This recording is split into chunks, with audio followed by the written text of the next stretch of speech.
Skylark, have you anything to say to me? Hey everyone, this is Dan Bell, and welcome to Cutting Room Floor, where I show you unused and raw footage right out of the camera that did not make the final cut of the previous week's video.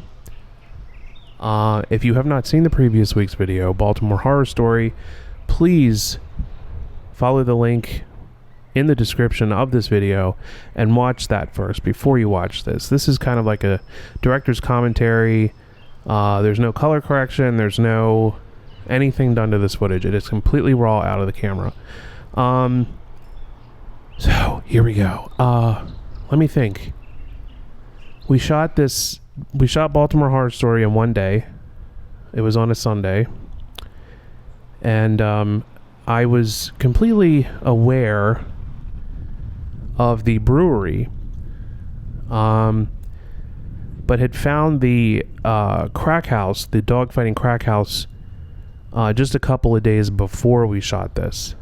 But the whole reason this kind of came about, the production of this video anyway, was because of the funeral home. When I found that, I really wanted to go in, but I was not about to go in there by myself. So I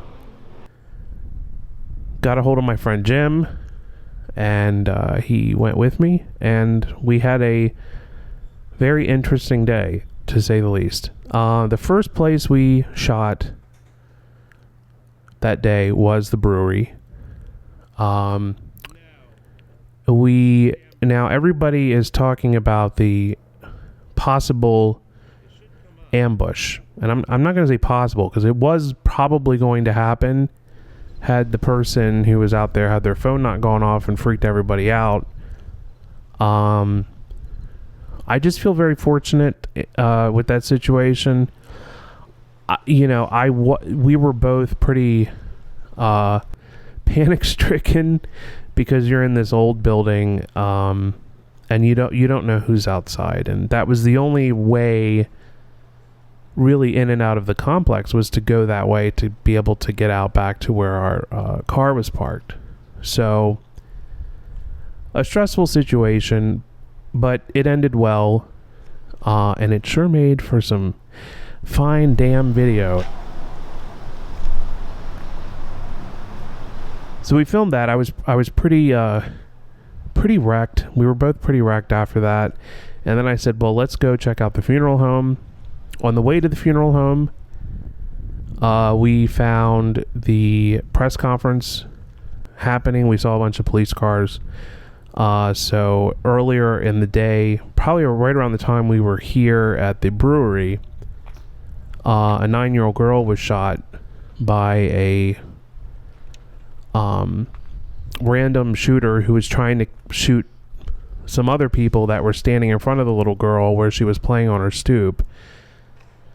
The shooter missed all of them, and then one of the bullets hit the little girl.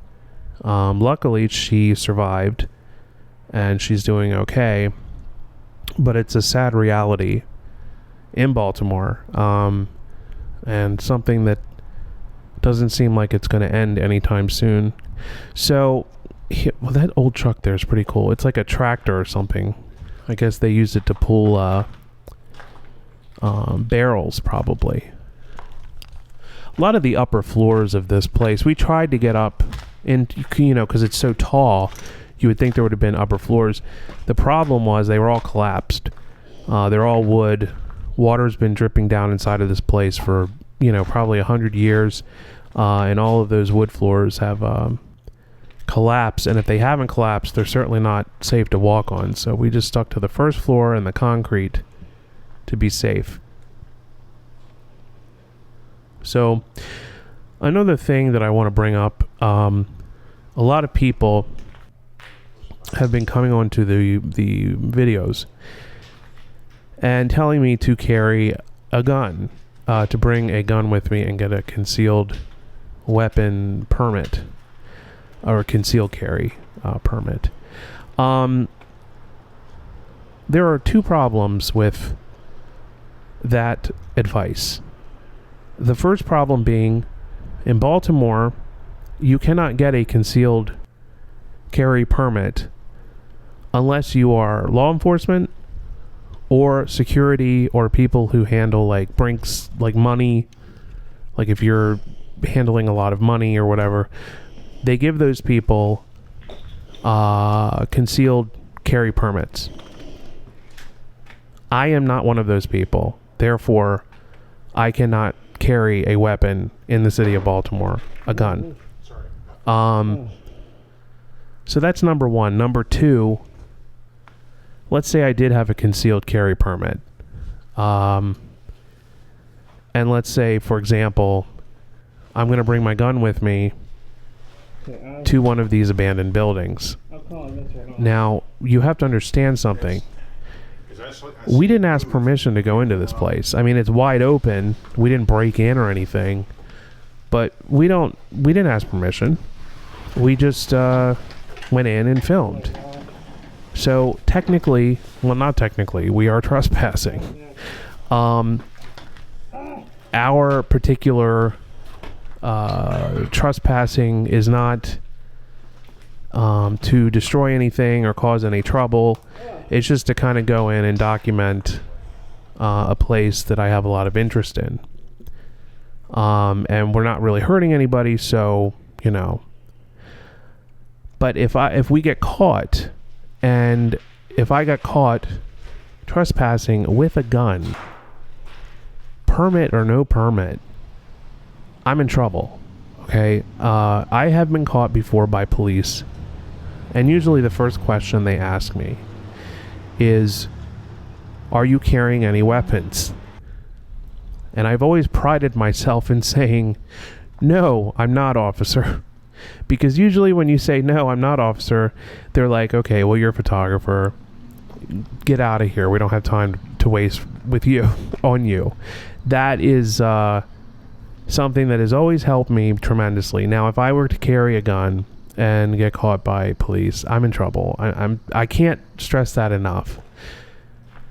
So although everyone who's telling me to carry a gun means well, I just want you all to know that it is very bad advice, especially when I'm urban exploring, basically making these urban exploring documentaries about these old buildings in Baltimore, where it's just not possible to do it legally. So even if I had permission to come into this building, I still wouldn't be able to carry a gun. It's, you know, well, maybe that's not true. I don't know about that, but I think you all get the picture. So thank you for your concern. I appreciate it. But I must say, I've lived in Baltimore my whole life. I was born and raised here. I still live here. I love my town. And I'm not afraid of my city. Anywhere in my city. I'm not afraid. I'm not going to feel threatened. And that's just how it is. And I know that there's a lot of people who don't understand that mentality, but you have to understand, I know this town inside and out. So to give me this kind of crazy advice that is really more harmful than good, I don't know. It just, to me, it doesn't make any sense. It kind of comes off as people are kind of assuming that I'm kind of this naive person who doesn't know what's going on around me, and I'm just blindly running into places to film them. That is not true at all. I know how to take care of myself. I don't know what else to say. But please don't assume that anyone needs to be giving me advice on how to produce my work. Okay? I'll take care of that, and you enjoy what I put out. But coming on the video and telling me this, that, the other, it becomes very tiresome. It's the same chorus, and it's boring, and it's just not going to happen. So thank you for your concern. I will be fine, I promise. But just keep watching the videos. That's all I ask. So anyway, moving on. Here we are at the old funeral home, and you can see I blurred out the name of the place. Not that if you saw the video, you'd be like, oh my gosh, we have to go there and go in and walk around. I can't imagine anyone looking at Baltimore Horror Story and then saying, oh my gosh, we have to go to that funeral home. I've got to go in and take pictures. The one horrible thing that I didn't mention in the video, I didn't want the dog waste to be gratuitous, so I was kind of careful about how I shot it. There were tapeworms all over the floor. Like, tapeworms were everywhere. At first I thought they were maggots, but they were actually tapeworms crawling all over. So the parasites, this place was so disgusting. I have never been in a more horrible place in my entire life. I cannot even imagine. People ask me about the smell. I was wearing a respirator, and with a respirator, I wasn't able to really smell anything. I was just breathing in nice filtered air with no stench in it, so I was happy about that. My friend Jim, I don't know how he was able to deal with it, but I think him being a sheriff, he goes to a lot of awful properties to serve papers and such, so I guess he's used to this kind of environment. Me, I'm not used to it at all. So this was a really rough... I was not expecting when we went in here for it to be this bad. I mean, it was just awful. But anyway, look, I'm glad you guys enjoyed the video. There's more videos coming up. There's going to be a lot of videos because all I want to do is make videos for you guys. But anyway, go over to Facebook, give me a like if you haven't yet. I usually put up some pretty good information on there, and you can also check me out on Twitter at This Is Dan Bell, and I want to thank you all for watching, and we'll be back next week.